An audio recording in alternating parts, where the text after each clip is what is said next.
All right, we are up and running for the first time. Finally running. Finally. After a very, very, very, very, very long time of talking about it and annoying everybody. And talking. Yeah. But it's quite a process, so I won't lie to you. To get all the lighting and the video and audio. Yeah, I mean, I've been here for a little bit of the process, and it's been hectic. So. Well, that's the reason why I've got you on today. Yeah. My numero uno, you've been here every step of the way, helping with the lighting, helping with the video. Low budget styles, having a jaw. But that's what we got to do. Start somewhere and then for sure. just see if people dig it and carry on. You actually even came up with a name. I came up with the name. You did. It's Papa G's house. Papa G's house. It's like, I mean, cool. basically, Sounds like good I to almost live here, so it's for sure. Well, Papa G's house, it's no lie. It's my house. That's true. It's your house. It's happening here. This is his room. So, I'm not exactly live yet in terms of Facebook and every Friday at 8 o'clock or anything like that. So you can't. I don't know if you can call it a podcast. What do you think? I'm gonna call it a Papa G cast. Pupcast? Okay, cool. So we'll call it that for now. Pupcast. Sick. I don't know. It sounded like it works, but it doesn't work. I feel like there's so much to talk about, and I don't know where to start. But let's just start with saying, welcome to Papa G's house, my man. Thank you. And thanks very much for helping me out. No worries. Throughout the whole process. I'm so stoked that you're my first guest. And what an honor. This weekend's been wild, man. Sure, it's been a bit of a buzz. It was a bit of an eventful weekend, eh? But it was. Liverpool lost. Yeah. And I've got Karius up here spilling the ball, which is quite hilarious. But shame. You gotta feel for the Liverpool fans. I heard a joke the other day. Are Liverpool people gonna be upset, no? Well, no. I mean, a lot of my friends support Liverpool, and I'm just saying. I remember a friend saying that he was going to shave his hair if Liverpool lost. I'm just saying. So that person knows who I'm talking of, and he must shave his hair. I have no idea who you're talking about. I remember that. I'll remind him next time I see him. Oh, okay, cool. No, I think he was actually a Chelsea fan. But anyway, so. We just digressed so much. Anyway, the joke I heard was I'm sick of hearing Liverpool on the History Channel, and I thought that was quite funny. But anyway, and some major fights. Let me actually just stop where I'm going. I'm just actually going far ahead of the game. What is Papa G's house all about? Basically, I'm meeting cool people. Yeah, meeting people. The whole thing, I wanted to keep it unstructured. I just want to talk shit with people that I find interesting, my friends, even my family. You know what I thought about the other day is I should get my mother on. Dude, that would be so epic. I've met your mother twice, and I mean, she's great, and I think it would be amazing having her here. It would be awesome. She'd rip into me for I think that's the only reason I want to see that, because I think she'll just lay into you so hard. No, definitely. And there's so much happening. You know what the weird thing is? It's June. Well, it's almost June, and it's bucketing down with rain. Best thing ever. And there's so much happening. Like Raw, for instance, is closing down. What a loss. And they're having Friday, Saturday. I don't even want to think about it. I mean, Raw, for both of us, has been such a big place. I mean, Raw, Gandalfs, everything. It's been there through both of us, like growing up. Yeah. All the bands in South Africa have basically had some kind of deal there playing metal or punk or anything. It's like they don't just do metal and punk. I mean, I've known a lot of other bands that have played there. Yeah. And I mean, they've done a lot for the music scene, and it's been great. And it's such a sad thing, but time's come to a close. No, for sure. I mean, it's so weird for me because I had this massive break when I was in high school, matric, I was going to Gandalfs and Raw. Well, it wasn't Raw. What was it? Mordor. Gandalfs and Mordor. It was Mordor, eh? Yeah, there was definitely a Mordor involved somewhere along the line. But along the line. Yeah, and it was such a joy. And then I had this massive break. I went to varsity and played rugby and all that jazz, and then I came back. And so you're trying to say if you play rugby you can't go to Raw? So it's kind of that was just my prime focus in life in general, was just rugby. I was a rugby eat, sleep Buddha. You're just a Buddha. Yeah. But hey, you can have a variety of interests. That's of course pretty much the reason why I've started this whatever you call it. I'm super stoked to speak to a bunch of weird and wonderful people from all walks of life. So I'll be the wonderful person. Yeah, but I want to get back to that Raw situation because I played my first show ever in a band ever at Raw at the age of 29. I was a couple of months before late bloomer, basically. Very, very late. Very late. I'd only been playing guitar again for about a year. And wait, which band was this now? Atlanta. Well, I mean, I've only been in until I joined Ill System, but was my first band ever, basically. Was this with your didn't you say it was like your cousin or something that you used to play? I think it's like a second cousin removed. I don't know. It's my mother's sister's husband's so a relative, son. basically. So just a relative. Okay. Andrew Hobbs, I'll shout you out.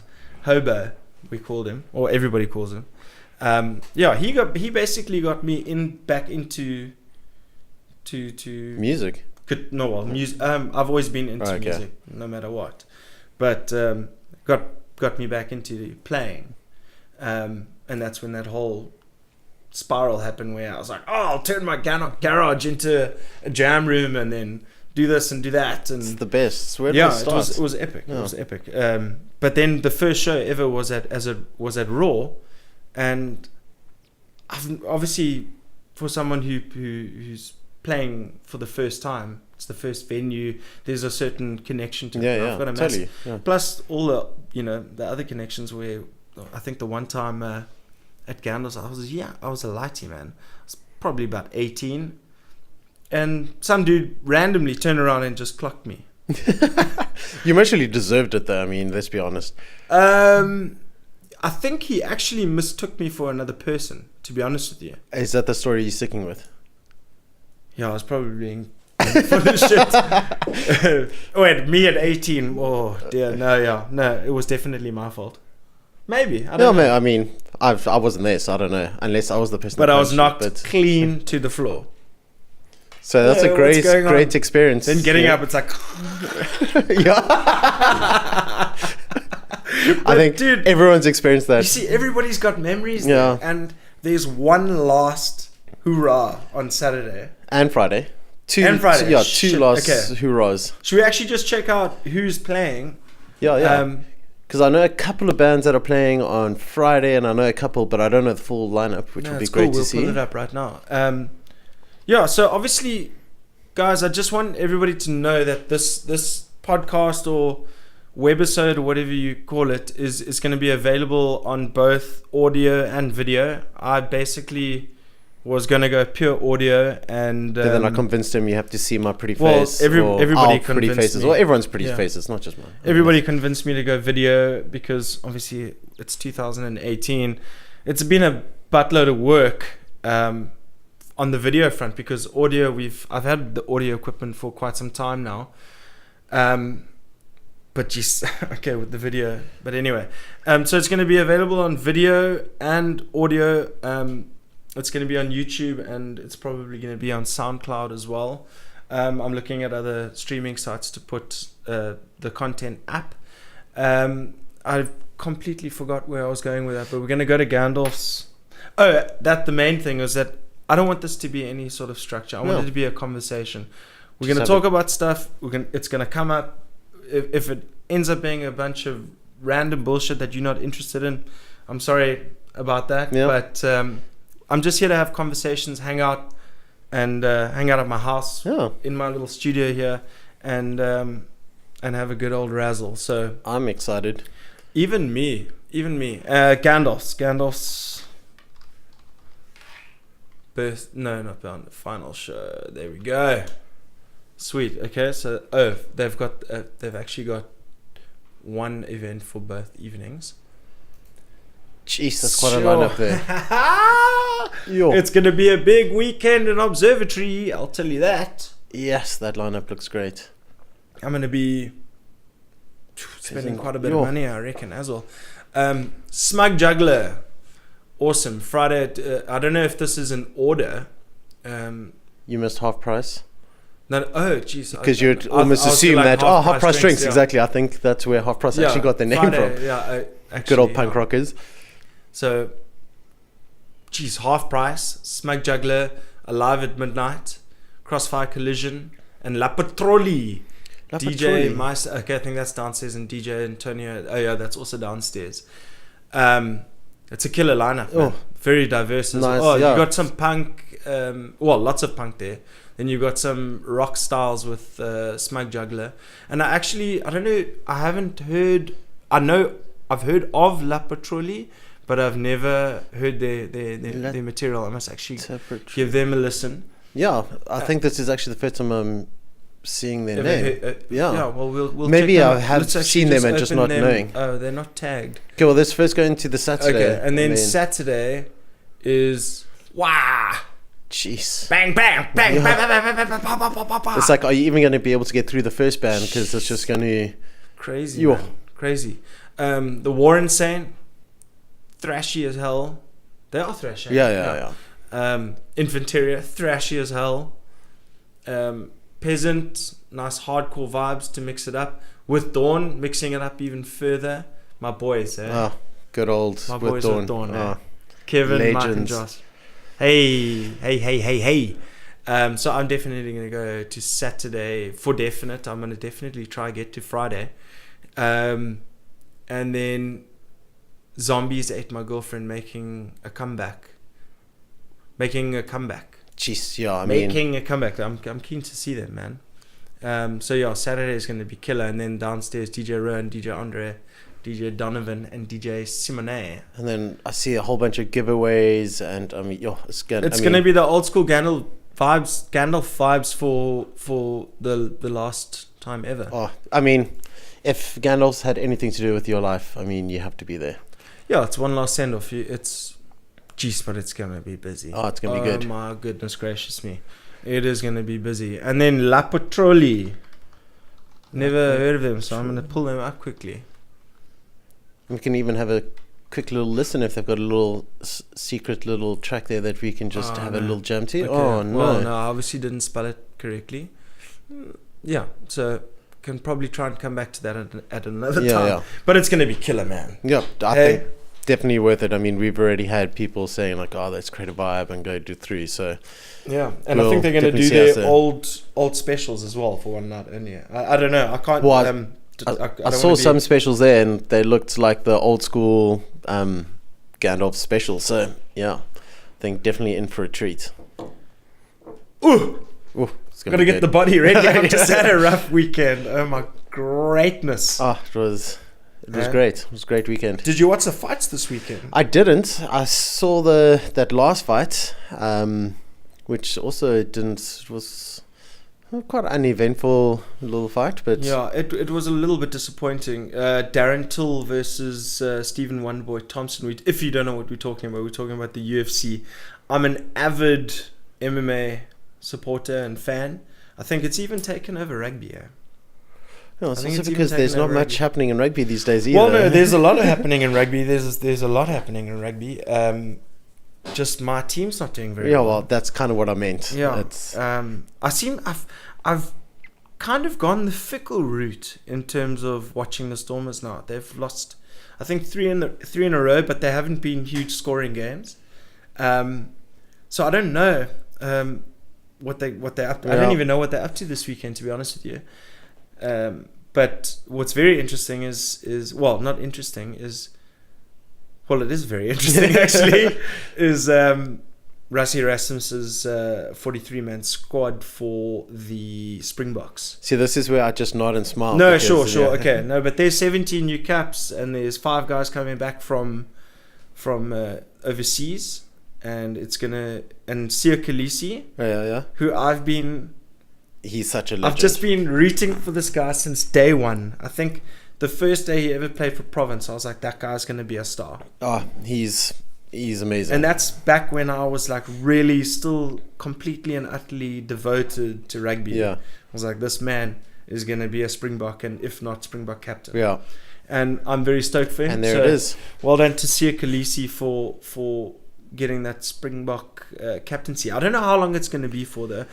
And I'm going to veer off topic because I don't think you're super keen to talk about it. No, I mean, it won't really be much of a conversation because I can add my 2 cents, which is not much when it comes to rugby.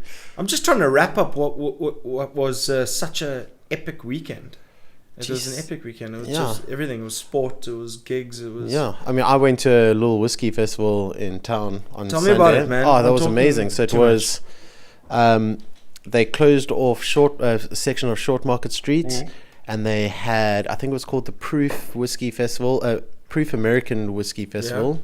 So they had your Jack Daniels, your Jim Beam, they had like quite a various amounts of whiskeys, and then you just went in there. They had bands playing, Lonesome Dave, they had A King, they had Sunny Fox. It was just great. I love A King.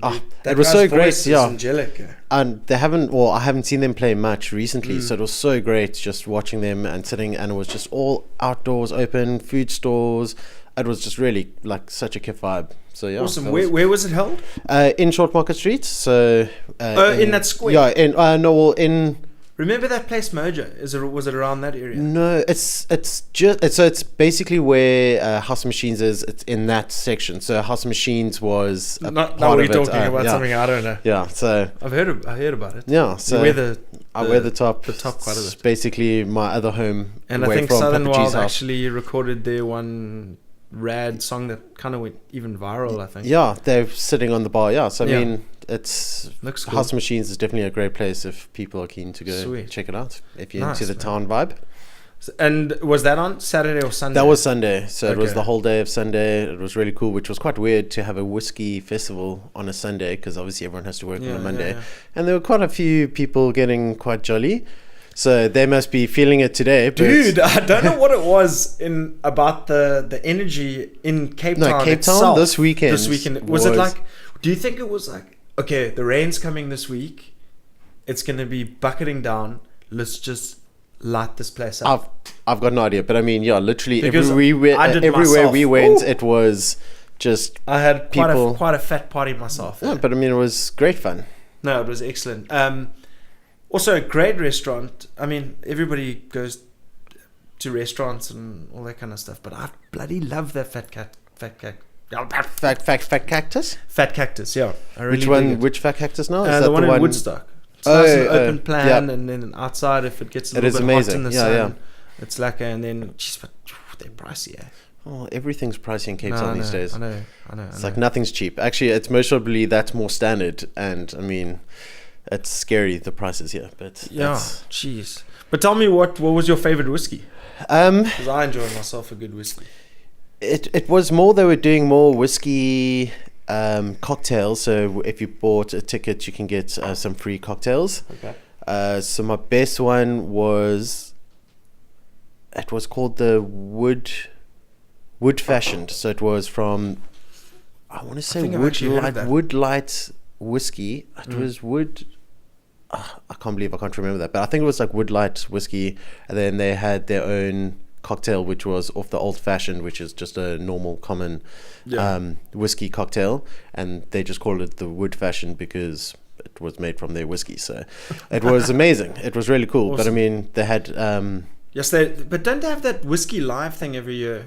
Was that it? No, this wasn't it. So this was just, it's like kind of private little thing that all the local guys from like House of Machines and Outrage of Modesty and all those kind of cocktail bars put together with a lot of their friends of like Frankie Venner Meats and so it was like all like a lot of like that area of Bree Street that got together and just created this thing, which was really cool. It was amazing. Awesome. And a lot of people there. There were quite a lot of people. I mean, in a small little kind of alleyway street. Was it hipsterville, bro? It actually wasn't. Well, I mean, it depends. It depends what you call a hipster. I mean, people call me hipster, and I don't think I am. Just because I got tattoos and a beard, people think I'm a hipster and a comb over. You forgot the comb over. I don't think you're hipster, bro. Yeah, see, but I mean, it's people. It's so I don't judge what people what, because I don't even know what a hipster looks like these days. I mean, what is a hipster? No. What's a sure. metalhead? I mean, so yeah. No, yeah. But I mean, the same thing. In general, yes, it's in town, so most of them were classified as hipsters. But whatever. That it's the same thing as because I've obviously got the corporate side of what I do in my work, and then whenever I see a client and they ask, what do you do in your spare time? I have these conversations, and one of my clients, a karate instructor, and then the other one, but then they say, oh, how's the metal band doing? It's never how's the band doing. It's like, how's the metal band? Because it's like they just have to make sure that that you're in a metal band. It's like, no, I'm in a metal band. You don't have to tell me I'm in it. When they ask me and they say, oh, what do you do? I said, no, I just play in a couple of bands. And they're like, what type of bands? What genre? And then you say, no, I play in 2 metal bands. Oh, shit. Oh, okay. Yeah, no, it's... people are funny. Yeah. It's so funny. But anyway, that's the cool thing about it. At the same time, you can't put people in one. No, definitely. One place, like you work in law and you play in metal bands. No, you're not supposed to say this, bro. I'm just saying, it's like it's just there's 2 different sides, and people do things, and you can't fit them into one cookie cutter. They, people. Doctors are covered in tattoos, but most people don't know that. Hey, but that's happening more and more and more. These days, and I'm all for it. No, totally. I'm just too shit scared. Yeah, I wish I could say the same thing, but clearly I've gone way past that threshold. Yeah, I mean, I won't lie to you. My mom is a huge. No. Even my mom. She's. Oh really? Oh yeah. Okay, but then you, as far as I'm concerned, you disowned. It was always like you're going to be disowned, and then obviously your parents love you and you get them done and they don't like it, but my mother's just come to the point of she knows it's me, and she just goes, she doesn't like them. She appreciates the art but doesn't like it, but she knows that there's going to be lots more coming, so there's nothing else you can do. I don't know if my mom would be so forgiving. That's why I'm really interested. I really want to get her on here. It's going to be funny, man. I can't wait for that. One's going to be amazing. I've lined her up. I said, listen, I want to get you on. Is I know she it's keen, only started. I know we're under number 1. I was also reading another article. I was either reading an article or watching another podcast where they say, no, you're only legit after 100 episodes. So there's a way to go. Well, at least we've got the 1 down, or almost the 1 down. We're 22 minutes in, which I'm quite impressed with. Yeah. It seems to be going smoothly. But yeah, man, I'm super stoked on this whole thing. I know this is the first episode. I'm always going to go back to how excited I am. No. But if you lose the excitement, then that's when you stop doing it. So it should always be exciting. So no, definitely. It's almost like playing a gig. It's like when you're in the zone, you're in the zone. Yeah, exactly. And I like to have conversations with interesting people. Yeah. And obviously I chose you because I'm glad you think I'm an interesting person. That's cool. Good to know. That was leading into what I wanted to talk about is that your music career. And obviously I'm here to talk to people and hear their story. Yeah. I want to hear your story without keeping it in. I don't want it to be an interview. Yeah. We're going to have a conversation. So I want to know, Jarred, you're a sound engineer. That's correct. I sounded prim and proper there. That's correct. That's correct. Yeah. That's as far as you go with that one. Yeah. Barring all that, my one question to you, dude, because I'm very interested in this whole realm and EQing and doing all that kind of jazz. How do you know the difference when you're playing one venue and then another venue and they've all got different desks? Yeah. How do you manage to?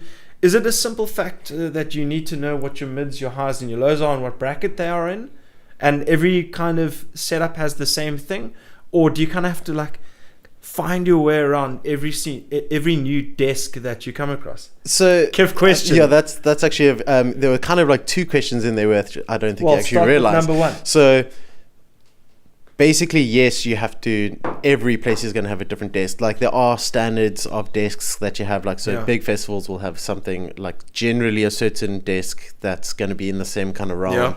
Yeah. Then you get to your smaller clubs and everything, and now everything's digital. I grew up starting off with analog, which was way more hectic, and you have all the outboard gear, and which became way more complicated. So I find like also being on the road and stuff, I always have to find out what the desk is at the venue that we're going to go play at. But tell me, yes. Yeah, and then I have to make sure I understand that desk. So do you go onto like YouTube and find out this is the Neve console? Yeah. So whatever, because I just said Neve because that was used for Sound City. It's been used for a number of albums, Fleetwood Mac and all that kind of stuff.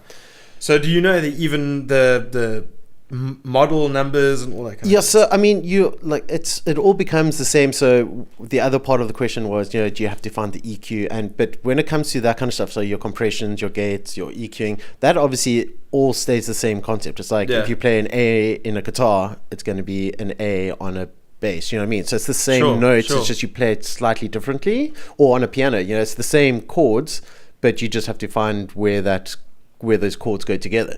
Same thing with desks. Every brand is going to be designed differently, so you just have to understand their concept of thinking, and once you've understand the flow of how to find it and where to go and how to route everything, then everything else is the same. You're still going to EQ the same. You're still going to. So I always have to make sure. That sounds like a bunch of gibberish to me. Yeah. so just you've got, say, Mercury. You've engineered there. Yes. They've got a digital desk. They've got a digital desk. And then say you go to a place like Raw, they've got an analog desk.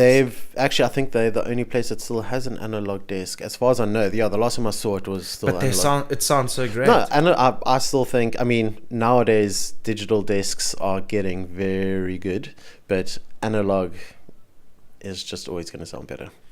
And you get your analog and your digitals, with everything that people do. Yeah. But it's literally the analog versus digital era. Yeah, exactly. So in music, specifically, because everybody's programming drums, everybody's using amp sims, everybody's using overdrive sims for bass. Yeah. So you'll find a lot of like studio guys that still have consoles in their studios will generally keep them analog, because the crispness and the pureness that you get out of that is going to be better.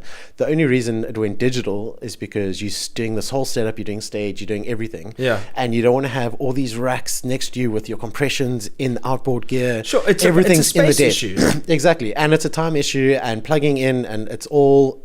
This is just simple. It's like you click on it and there we go. You got compression. Where back then you actually had to plug it back into your compression, into the desk and out the desk, and it just became like very time consuming.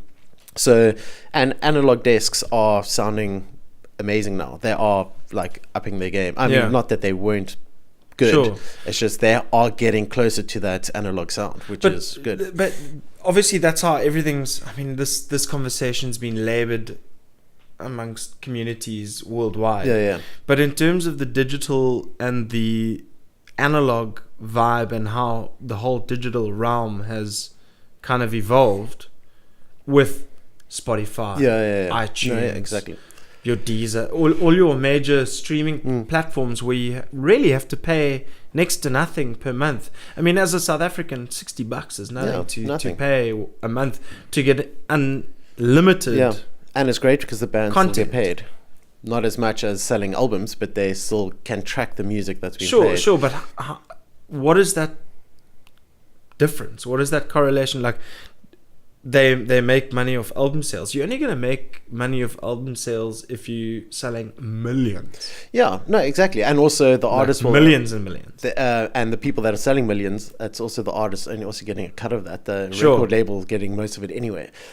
So, this debate can carry on forever, but it's like, I think even those album sales now, like your Justin Bieber's and stuff, like, yes, you're going to have your fans that want to have a CD, but most of them aren't still even buying CDs. So I think when they say album sales, I don't think they're even talking about albums anymore. I could be wrong. Like the whole recording industry, that kind of side of it is too much of a side that I just didn't even want to go into. I know, but for me it's all about the novelty. It's a novelty thing, because remember, if your big bands, if they got picked up at a show, then a scout would be there to sign them or to introduce them to the label, and then they would be given an opportunity to get given a shitload of money where they can go record an album and then do an album cycle, right? Yeah. And then you've got the other spectrum where you've got the youngster bands who, you've got not youngster bands, you've got the youngsters who who are super talented and they can do everything that the one guitarist or both guitarists can do in that band, and they can come up with really original material.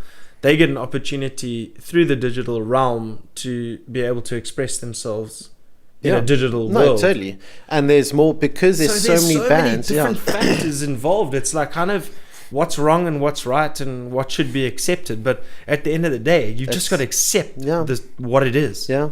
I think it's like also the digital age helps, because also back then when we're talking like the big bands, which when I say back then, I mean 10, 20, maybe like 20 years ago, where you got your like big bands like Metallica and all that kind of stuff. There weren't as many bands around. Now it's which is a good thing that there are so many bands, but the thing is there are so many bands that the chance of getting signed is so small. So the only way that they could get the music out was like platforms like Spotify and stuff like that. So it's really helping bands who put out their music and creating lists and everything, and their music gets out, they get paid, and it's a simple platform to just put your music on. And there's more chance of people hearing it around the world than trying to play shows and trying to get someone to sign you. So I think it's definitely helped for like smaller bands, but it's also taken away from bigger bands. Yeah, totally. I agree 100% what you're saying. But there's also the merch factor. People, you can make money off merch, etc. But in terms of the localized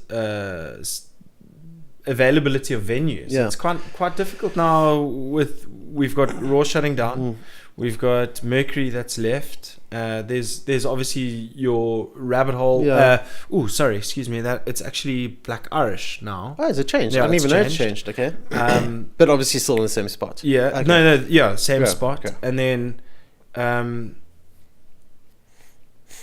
you got Surf Racer, you got Surf Racer, but they do the floor hardcore shows. I don't know if the size room would really fit for something like a metalcore band with I'm not saying my band. I'm saying with synth and all the production value and all. But it's also, I mean, I think we can go into the sides of hardcore, but I mean, hardcore is like lives off that kind of energy of like I mean, which most bands like. But I'm saying that those kind of venues are smaller. Like, I mean, even Mercury, which is like been around just as long as Raw, is not a big venue, but it's basically the only, I don't want to say pristine venue, because I mean they're all great venues. What are you talking about? No. But it's just Mercury is the last standing like major venue in like basically. Especially in Cape Town. The thing is, this conversation. So this isn't slamming. This is and one thing I'm saying is Surf Race is awesome. Food, their pizza, their beers, and everything are amazing. I think they're doing a great job. They've got great staff as well. But in terms of a show that, say, you want to put 5 bands on or anything like that, that's like a very unique venue. I'm talking about people. A big venue where you need to maybe get 100. But that's what I'm saying. So like our big venues have all there was only really one big venue that we had that closed down a couple of years ago. Well, that was Assembly. Yeah. And now like but no band actually right now in local band would be able to fill Assembly. So well, depends what genres you're talking about, but I know what you're saying. I mean, obviously I'm talking about purely underground metal. I mean, obviously you got your Nude Girls and your Just Gingers and Parlor Tones and all that. Jeremy Loops. Rudimental. So I mean, I totally get what you're saying. So we've got these great venues like. But then they can all go bloody play Hillcrest Quarry anyway. Yeah, exactly. So I mean, but the problem comes down to now bringing bands in from overseas. So now we've got. A lot of these internationals that are coming down because of Jam Packed and Turning Tricks, who are doing a great job bringing in like a lot of these like great international metal bands. But it's just also you stuck for options, because like if you can't, you're stuck for the size of the band that you want to bring. Like you can't bring in someone I think that's a great thing, because then you've got your newer bands or your bands, like, dude, you mentioned Cranked Up. Miss May I used to listen to them quite a few years ago, and I wasn't that excited, and then I heard their new album. Oh, it's amazing. And I was like, whoa, they've they've really done well for themselves since I stopped listening. I think it was what was that one album with Hey Mister on it? What was it? Hollow or something like that, right? It's the one with the lion on the cover. Let's just call it up quickly because I want to be absolutely sure. Miss Maya, right? There they are. Yeah, I think it had the lion on the cover. Yeah, that's it. Yeah, that's it. Shadow. No. No, that's the new one. Yeah, that's the one that I was listening to. Oh yeah. So the new one. It's a banger. It's a banger. It's amazing. And I haven't listened to the previous one.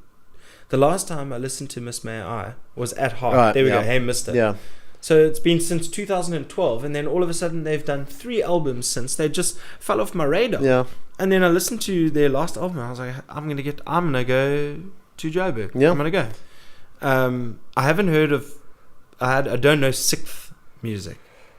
I've heard them like once or twice. They're like proggy vibes. Yeah, I also don't know them well at all. They are proggy vibes. I thought they were more like hard rock, but I could be wrong. See. Is it? Yeah, I don't. That's how well I know. Well, I mean, either way, it's going to be a banger. Yeah, I mean, just 2 massive acts. Yeah. And people, as soon as they mentioned them, they were like, people were very excited. So I think it's going to. So that's they've just announced that the 2 headliners for that's in September. Now, what we've got coming up in June is Fit for a King. Yeah. And they're also another banger metalcore band. I think they're also from America. Yeah. And it's just. And 36 Crazy 36 so it's just ticking over, and these great promoters, thank goodness for them. Totally. That they're actually bringing in these bands out. Yeah. That also gives not only the hungry underground kids. Yeah. Everyone calls us kids. Yeah, but the kids that go to these shows. They really actually need to target. The younger kids. I mean, and these bands, like especially Miss May I, are a bunch of young guys. I mean, they're mid-20s. Well, they were, but I'm still there in their like mid-20s. They're like, no one's like, I'll be surprised if any of them are in their 30s yet. Yeah. So they're still young kids and full of energy. And that's the people that a lot of the bands are like sounding like and creating that kind of music, which is the new generation of kids. I hate saying the word kids, but you know what I mean. And kids. So it's great to get these bands in, and also you need your big bands like you got your Metallicas that also like bring in the crowds for like your old people have been in the music. But I'm just saying it's like it's great having that variety of you bring in these like great young bands and also bring in these like big massive guys that have been around doing it for like no, for sure, but years. I think that's a completely different market. The Metallicas, the older metalheads that still listen to the thrashy. I love Metallica, dude. I still to this day. I have my good and bad days. Ever since I joined this South African music scene, I see more hate for Lars Ulrich than ever. I think he's always been hated on, but I think it was just now there's platforms for people to be more hateful. It's the meme era. Yes. Exactly. How many memes do you think you see on a daily basis?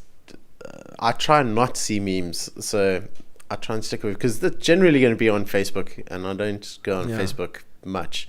Yeah. Another statistic that I found was mad was the average smartphone user touches their phone more than 2,000 times in a day. That's very believable. It's scary, dude. That's more than some people take steps a day. I mean, just that's scary. Lying on the couch, trying some Remini creams or whatnot.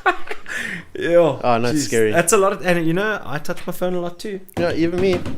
Yeah. So you get caught up in it. Yeah. But anyway, look, I think we should wrap this up pretty soon. Okay. It's been an amazing first episode. I think we actually kind of got too excited, and it's 40 minutes have gone by. I don't even know what's happening. What did we talk about? Yeah, it's like trying to even think like what we even said. Jeez. Talk about no structure. Yeah. Love it. Love it. I mean, who wants to prepare? No, not me. Not me. No. But I, in all fairness, I actually do prepare for this stuff. Although I'm pretty stoked that we actually managed to do the video. Yeah. We'll see how it turns out. Yeah, we'll see how it turns out. And people can say their things. Yeah. Another thing is that with time, things do tend to get better. Yeah. It's like fighting. Yeah. Like MMA fighting is you train, you practice, you get better and you get better and you get better. So obviously we can only anticipate this podcast or webisode getting better and better with time. Obviously it's my first time in front of the mic. I'm extremely excited, maybe overly excited. But yeah, I'm looking forward to a good journey with Papa G's house.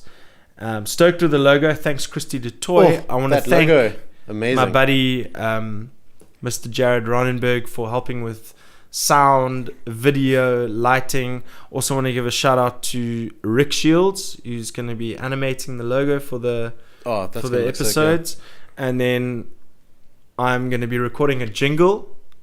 Maybe the jingle will be ready before the episode. And then also to Mark Allnut, who helped me out as well quite a bit. Pyjama Planets. Oh, check out Pyjama Planet. Check out Juiced Robot as well. Did you check out his video today? They launched their news video from Raw. Actually, let's pull it up. Let's pull it up right now. Yes, those guys are making some epic riffs. Mark Allnut, my boyki, I love you. I'm gonna have you on very soon. Very talented boy you are. And oh so nice. Enough. Why did you scrunch your face like that? Mark's butt. Let's actually just watch this freaking video. Okay, let's turn it down a bit in case they tune us for copyright. Yeah, he's going to ask for money. Just watch. I know he's going to ask for money. Okay. The system lost its son. The resulting explosion filled the planet with phosphorus. Didn't quite catch that, sorry.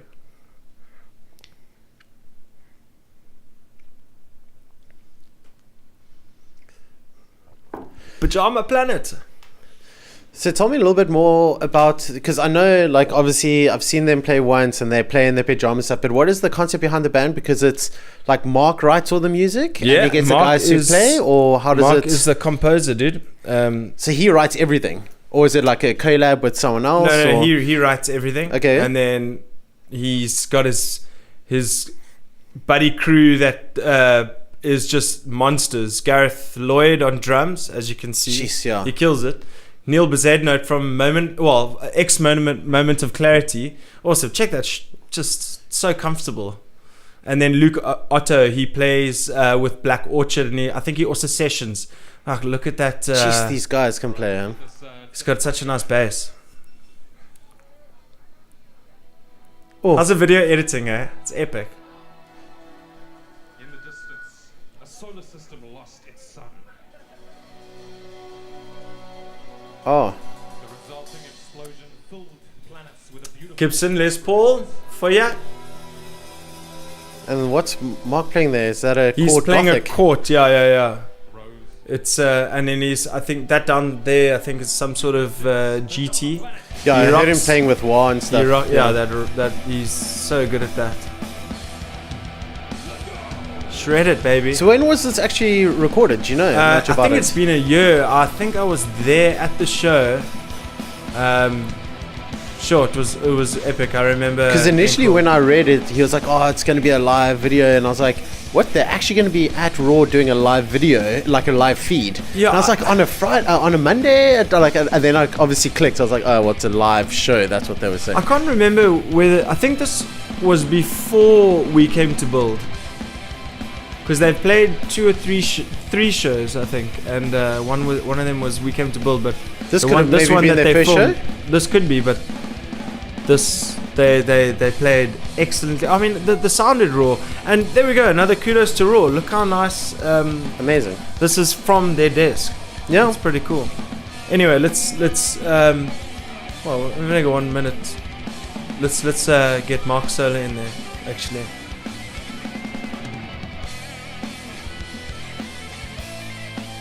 Sick. Jeez.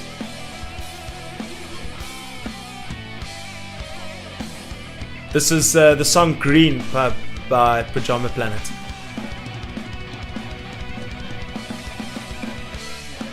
Some nice guitar tones there as well. Eh?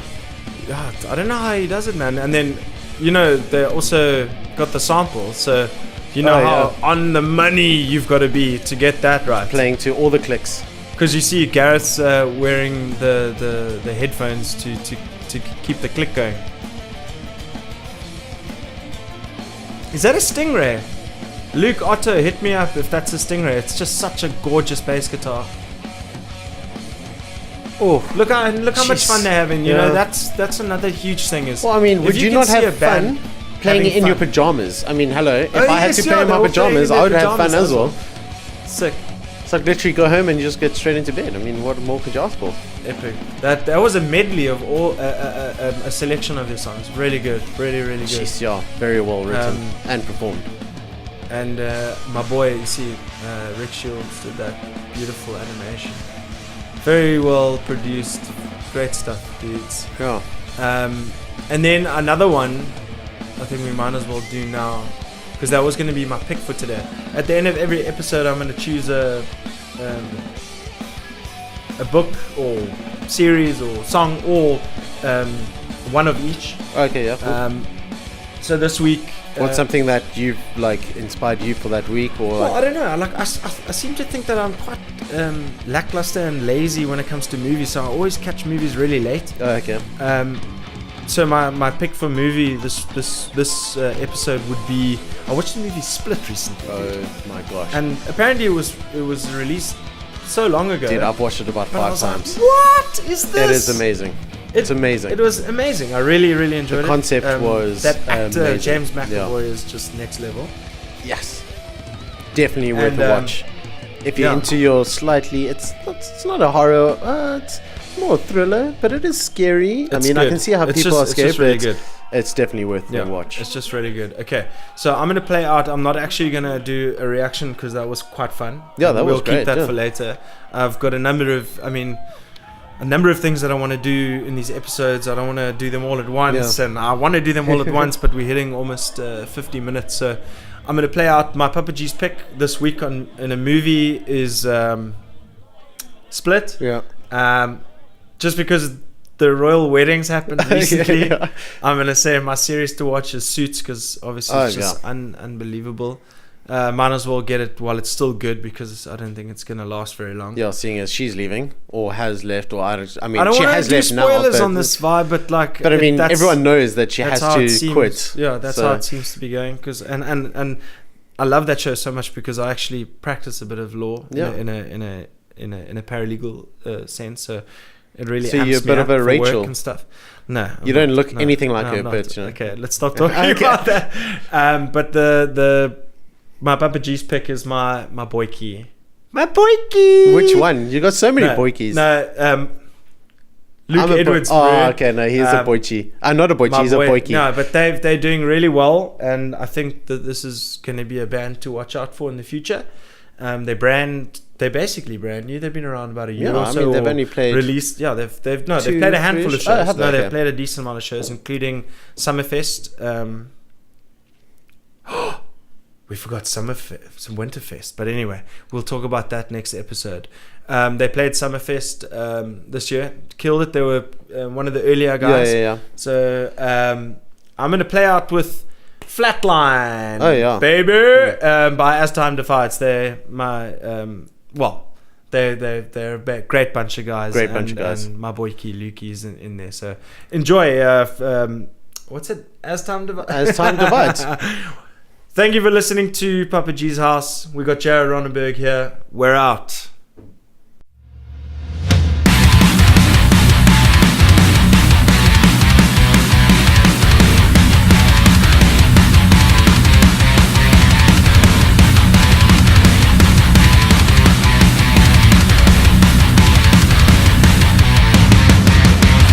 Fire!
bloody shell trigger.